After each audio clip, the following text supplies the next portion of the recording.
What's the betting if I have to leave camp early tonight that I'm going to walk down here in the dark? I'm going to go straight into that. You can see it coming, can't you?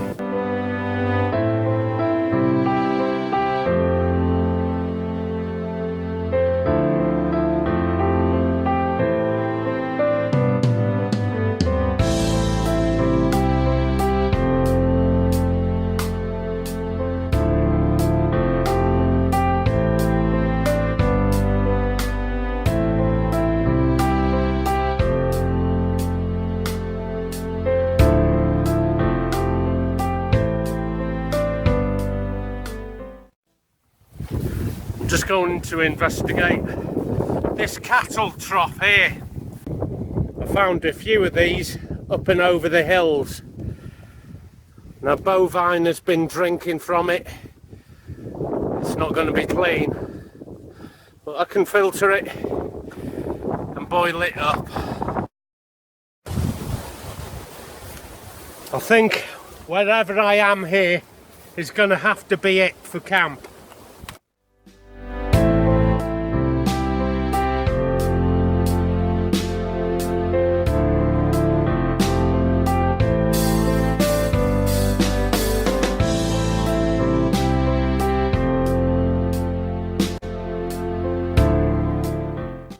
CB25, I've had to put on defence pack there. It's just got camera gear in. Usually that wouldn't be there. The tent right at the bottom there. I've had to cross countless electric fences.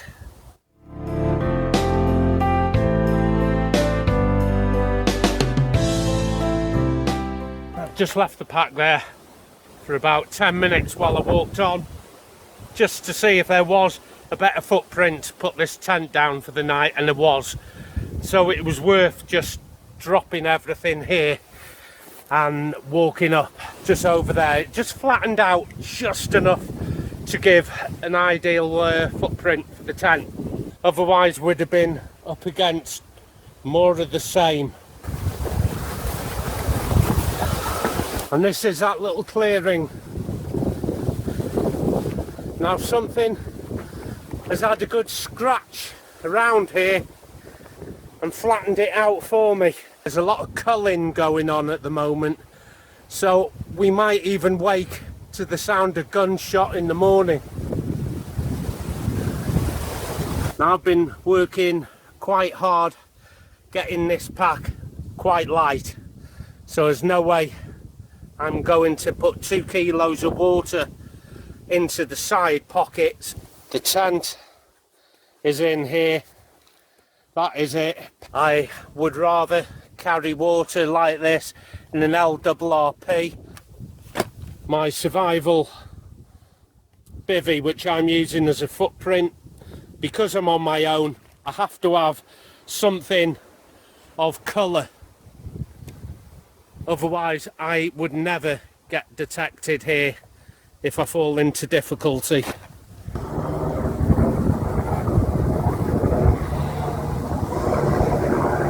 The Mora is on the bottom here. Cook set, ablution set with sundries, illumination. That side internal is just a sleeping bag and an air pad, so that would be the flask, the tea and the coffee up there. I have no requirement to actually go into the pack to make a cup of tea. I'm going to have to get this shelter up.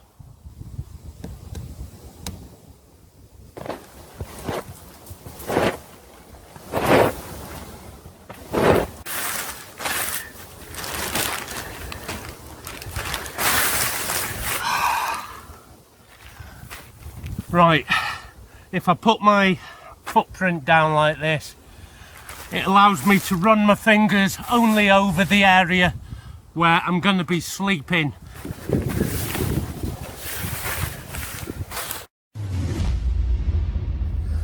Got myself a UCO That's going to help a lot with the condensation, because there will be a lot of condensation. This is just one of the elements I have for illumination, and this is rechargeable. I lost my original little drinks cup that I use, had to go out and get this Contigo, got that half price, look out for them. All the rations I need, plus the drinks, the water, my hat, pillow, entire cook set, ablutions, sundries, the expedition mat and tent.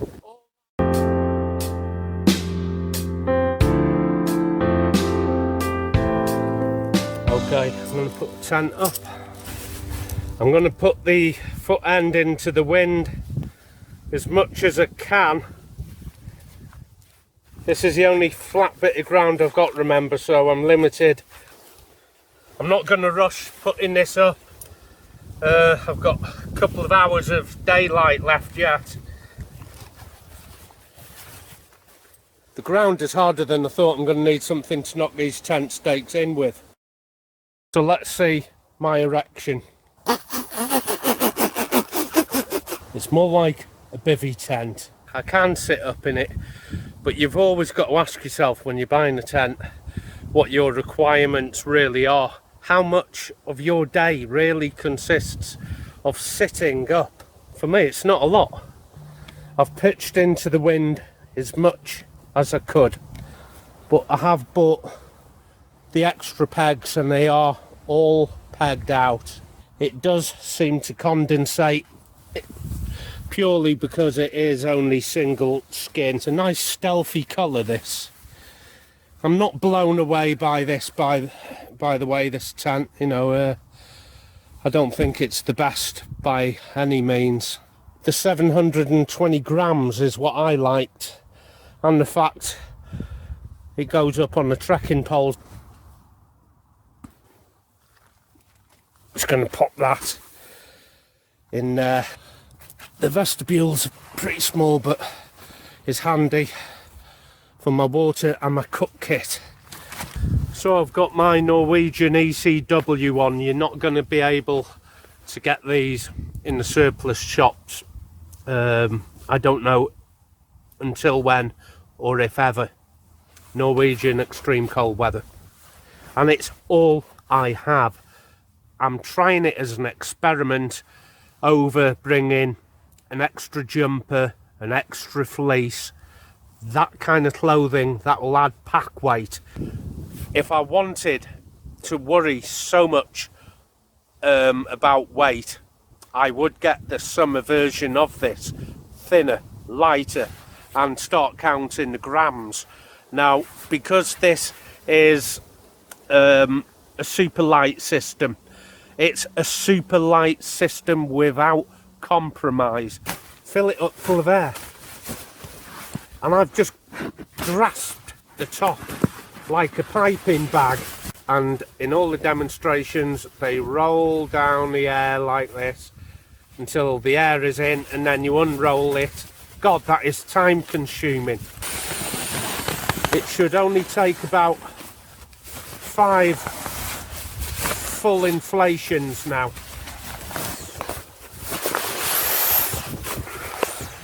And that is part of the trick to go super light, is to get rid of synthetics. If you start going towards 800 to 900, 950 fill power, will be warm as toast. Yeah, and it wasn't cheap. I'm not saying these things are. You've got to put your money where your mouth is if you want this kind of setup, this kind of warmth, this kind of lightweight pack. You've got to be prepared to throw a bit of money at it. Okay, that's done. Flip this over.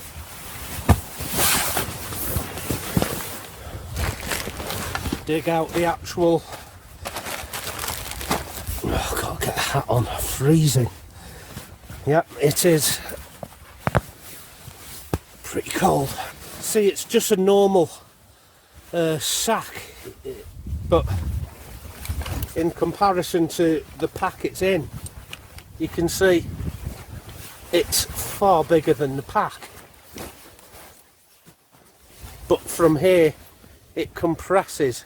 Another lightweight thing, I didn't even know I'd put this in, is my silk nightie. It's not a silk nightie, it's a sleeping bag liner silk. I don't know whether I'm going to need it, I don't know how I'm going to sleep. I may drape my coat over me inside the sleeping bag or over the sleeping bag. I might use this, I might not. I don't know.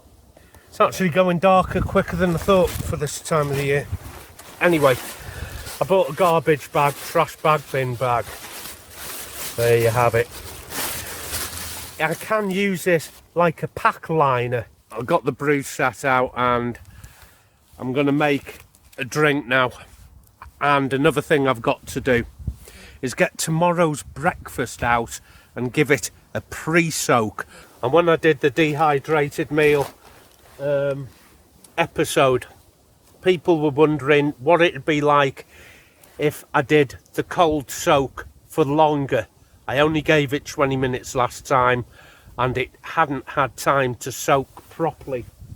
So I bought an extra breakfast of the dehydrated meal and I'm going to just cover the contents with cold water and I'm going to leave it all night, and then I'll see tomorrow morning if it's softened up completely, because some of the bits hadn't softened up last time. This lightweight kit is so lightweight I didn't even bring a bag of Haribos.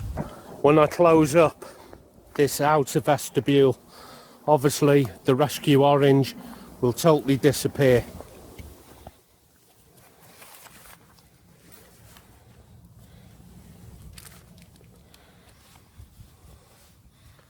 I'm just making myself some level ground. I don't need to go and find level ground.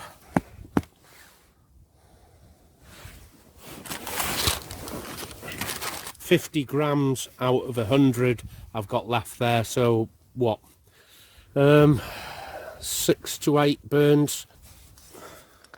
I've got a habit of doing all this looking through the monitor rather than actually watching what I'm doing. There you go. A little windshield. It's not the lightest of windshield. I don't ever proclaim it is.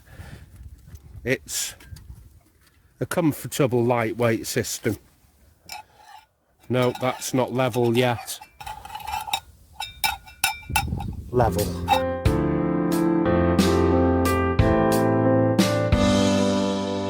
A flask of coffee.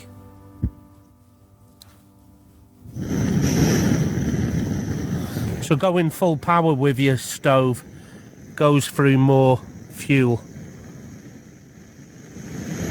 But I just want it to burn efficiently.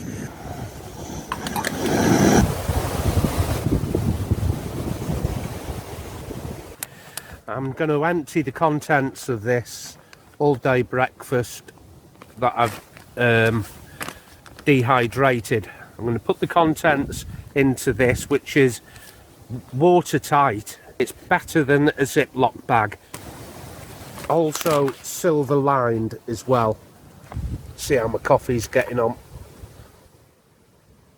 Bubbling away quite nice. The wind's getting up. It'll be a good test of this silly little tent. I wished I'd got the Vango. It would have doubled the weight though. But I'm not really that bothered. I'd rather have the comfort of a twin-walled tent. But this is Superlight, so we'll keep it in theme. Whether I'll keep this tent or not remains to be seen. I have sealed it all. It cost me 13 quid just to waterproof it. See how much water this takes. I have all kinds of sterilisation. I have the army rations Oasis tabs.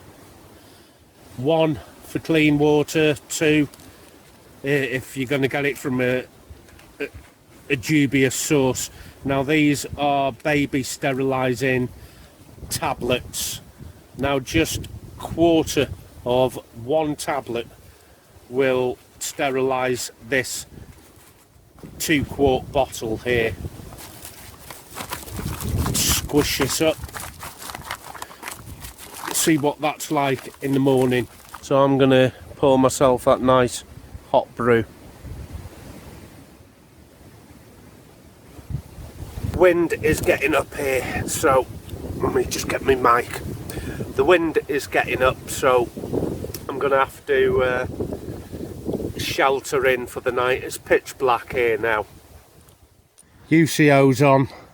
This will help with the condensation. Thing is, I only have half a candle left, which is about 4.5 hours. I've got my coat over my legs as well.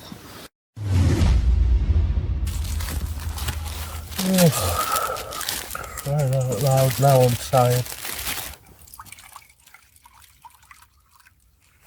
Yeah, I'm glad it's not winter. I'll tell you why in a minute.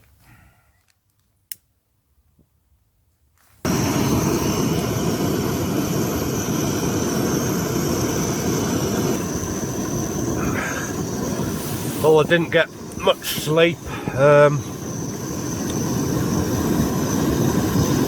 The inflatable has sprung a leak. About 3 times I've pumped this up last night. Now once it was full of air, it was fine, but mine is thermally insulated from the colder ground, and it let enough air out that I was touching the ground and getting cold. I knew I should have bought some sort of a thermal protector. I've got to find that leak. And this is the X-Ped mat as well, the long wide. I'm also going to see if I can fix it first. The actual sleeping bag itself is 0 degree, which is 15 degrees below. I'm using it as a 3-season bag. I always knock a season off. I never believe them kind of ratings. Now, because I'm squashing all the insulation when I'm lying on it, there's no need for a back piece for this. That's boiled. That was quick. Let me just turn this off a minute. Hear ourselves think.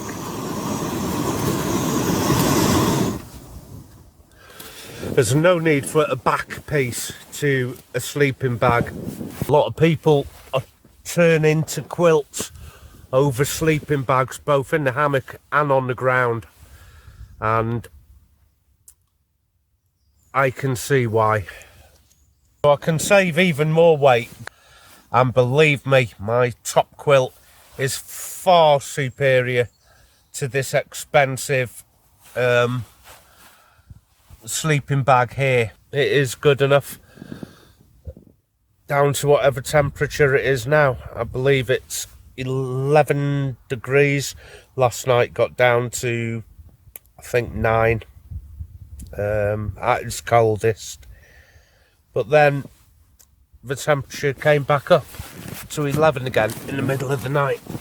So I think I've been quite lucky.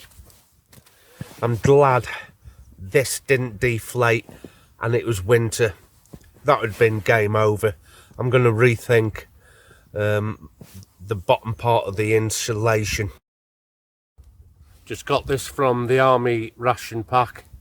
Hot chocolate, orange flavour hot chocolate. Try this.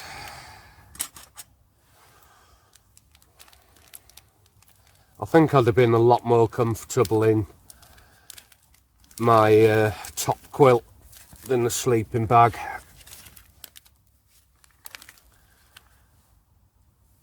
Because I fidget too much, you see.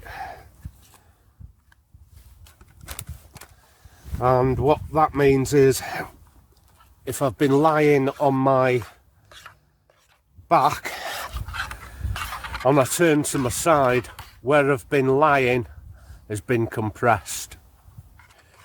If I use top quilt, no matter how much I turn, I'm not actually lying on the sleeping bag or quilt itself. Let's put my coat on. Oh, it's better. So I did say I was going to use my coat in conjunction with the sleeping system. With down, it didn't work. I tried it inside the sleeping bag, draping my coat over. Never wear it, you'll just sweat. Yeah, so I just draped it over my sleeping bag and it worked and then stopped.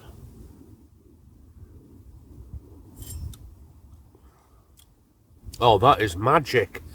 Orange chocolate, orange flavoured chocolate. I was going to bring out my foldable mat. It's long, it takes up a lot of volume, a lot of real estate of the pack. But I've got no issues with it deflating, and I just don't know how low a temperature I can take that on its own. That's why I was so surprised with goose down insulation. I was feeling cold spots, and that's because it was deflating. A standalone unit that is reliant on air inflation for the ground pad. Not a good idea. Not a good idea at all. I'm just glad it wasn't winter. I'd have been in trouble. Big trouble. I'm going to have to air my sleeping bag here. The outer shell is damp. I was going to bring a bivvy bag. A very light pocket weight bivvy bag for this. I think that wouldn't have worked. It's just not breathable enough. So, things to fix is changing the quilt or changing the sleeping bag to a quilt. Need to fix that. I literally need to fix the inflatable. I think a self-inflating mat would have been far wiser. The condensation issue wasn't bad because it hasn't rained. And if we look up above here, I have got some canopy here, you see. It's just some overhanging limbs from a neighbouring tree which I've borrowed. So I knew I'd have some extra rain protection. This is no-seam mesh. All here. And the same on the back here where the head is. All this is, it's all dry, it's warm to the touch. Move to this fabric here, it is cold to the touch. But at least dry, at least dry.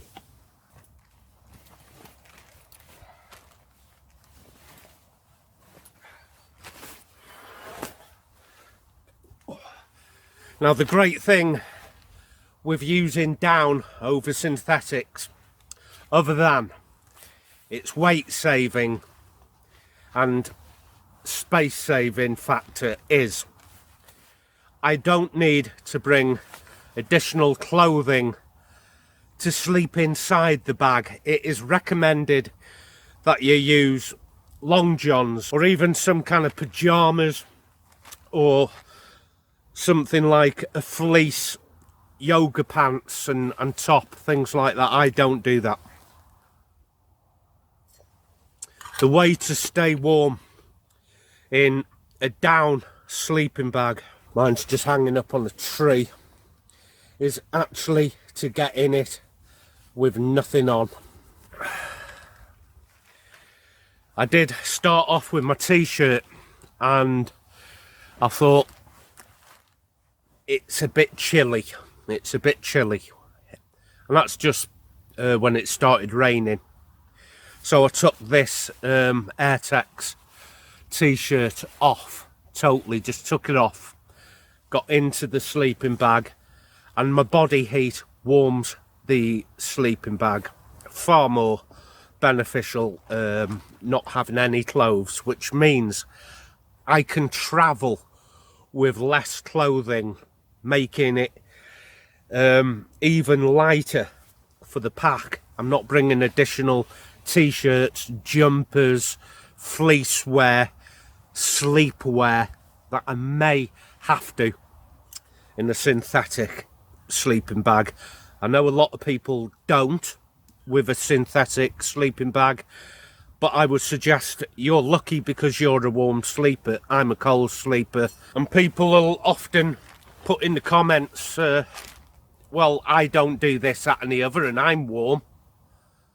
And I'm thinking, yeah, but we all haven't got the same body metabolism. My metabolism is very different to anybody else's. There is no comparison.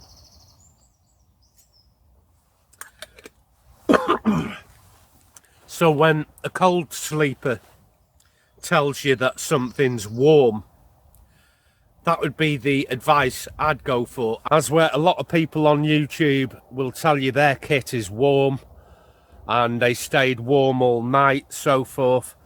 You're not actually knowing their body metabolism. The more I took off, the warmer I was in.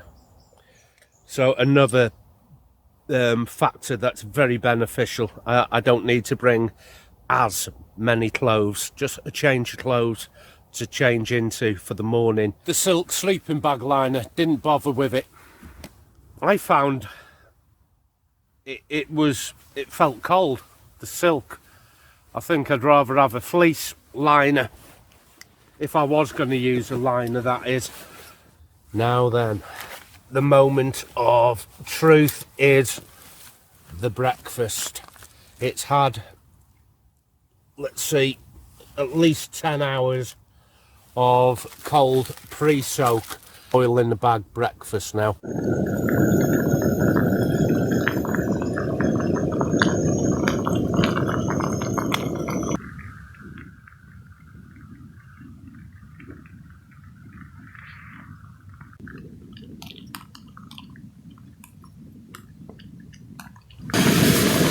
This is 100% of my waste, including the candle wax that I cleaned from my UCO candle and all the debris and everything.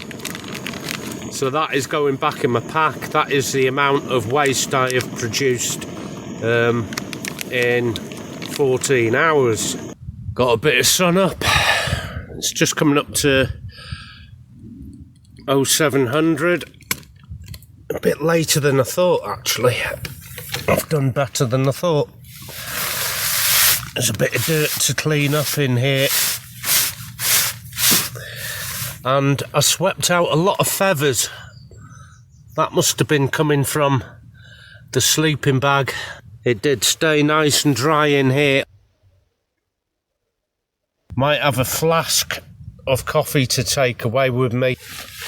I'm mostly packed for the push-off. I've only got the tent to come down. So that is what I've been doing while I've been waiting for this. So this is the cold pre-soak. Oh, it's just about edible. No, I definitely prefer pouring boiling water over it and leaving it for 20 minutes. Now, a couple of you have actually advised, rather than that cosy that I made, is to put the contents into a food flask, which of course would be great. But this is a lightweight system, and as you can see, in 25 litres I am tight for space. I've only bought the minimum requirements, so that little cosy I made is adequate enough for my needs. A bottle of sauce Tabasco, damn, it needs something. It's not brilliant. Right, 1, 2, 3, 4, 5, just a few drops. So here's where I'm up to. I'm still in two minds about dehydrated food on the trail is a great idea, providing you're not carrying the water with you, as I am. There's nothing in the way of weight saving there if I'm bringing water in with me. Could have got it from that cow trough down there, but I didn't.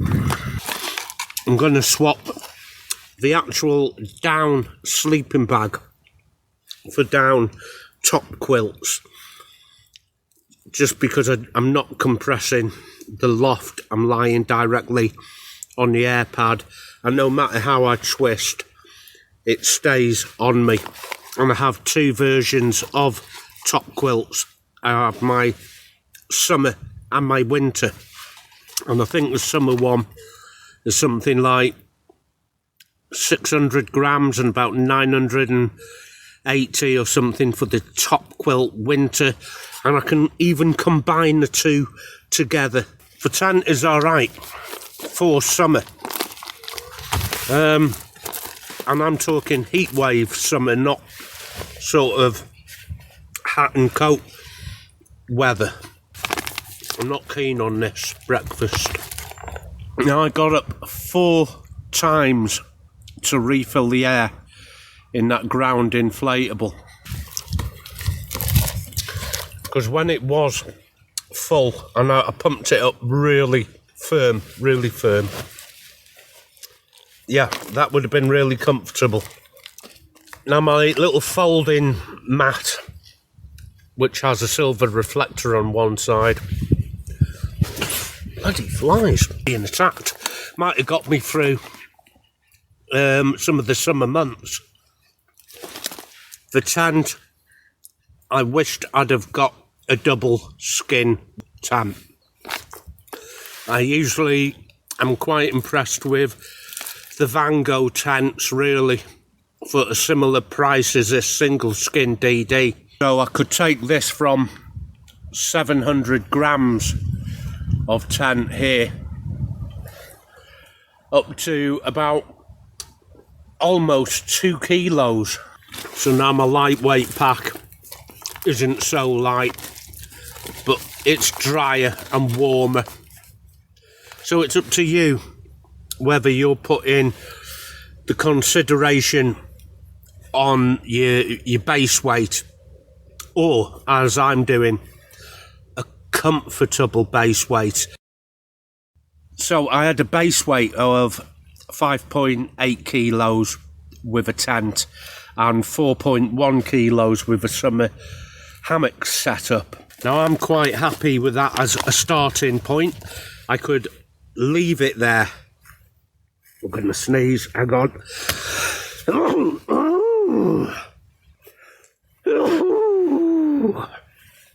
Wow. Oh, not hay fever again.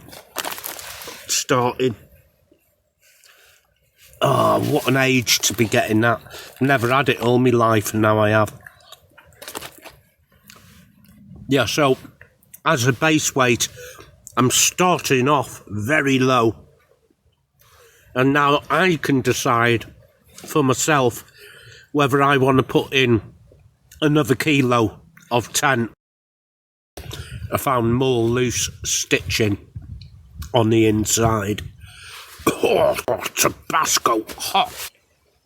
Now, I had a DD travel hammock years and years and years ago, and it was adequate enough. So I thought, I've had DD before, I'll buy the DD bivvy tent, or tarp tent they're calling it. It's really a bivvy tent. And the quality from what I am used to with DD is far inferior from how it was 5 years ago.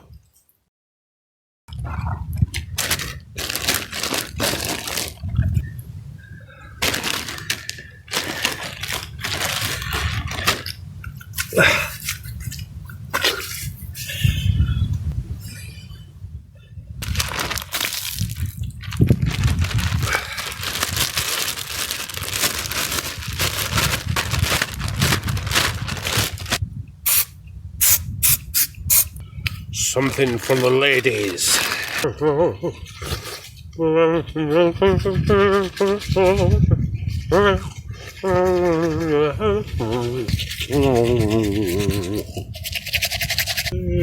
God, now I'm tired. Okay, I've learned a lot. I really have. Oh. Yeah, nothing like a morning coffee. The single skin tent, or the Wendy house as I call it, yeah, it is lightweight, and I can seal myself in. It's comfortable enough. I personally am just so used over the years of having twin-walled tents that I'm going to stick with that.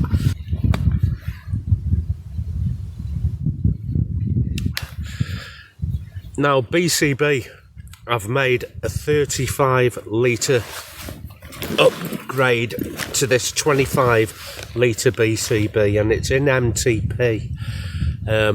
It is 910 grams. This is 780, and that will afford me a little more space for a change of clothes if I'm out for, say, 2 days. I wouldn't ever usually have cotton pants like this, not to carry in my pack. I've worn these, I've walked in them, there's no way cotton would come into my pack. I don't mind a pair of jog pants if it's really cold, but that's as far as my cotton goes.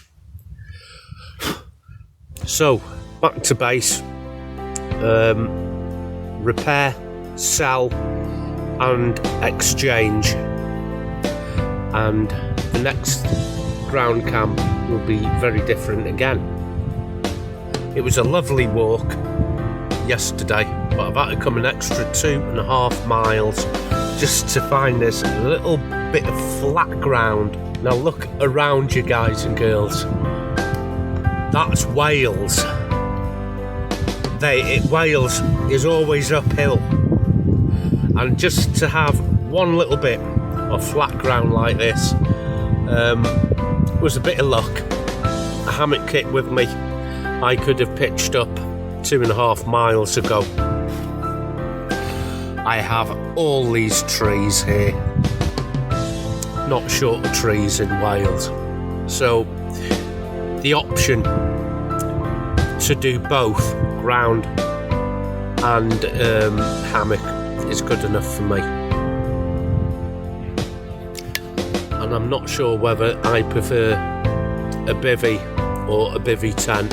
I'm going to have a think about it. So I'm going to wrap it up here, and I'm going to have a very slow, leisurely walk back, and if it was any warmer I would do it naked. Right then, that's me done, and until next time, I'll see you out there. I'll see you next time. Happy trails.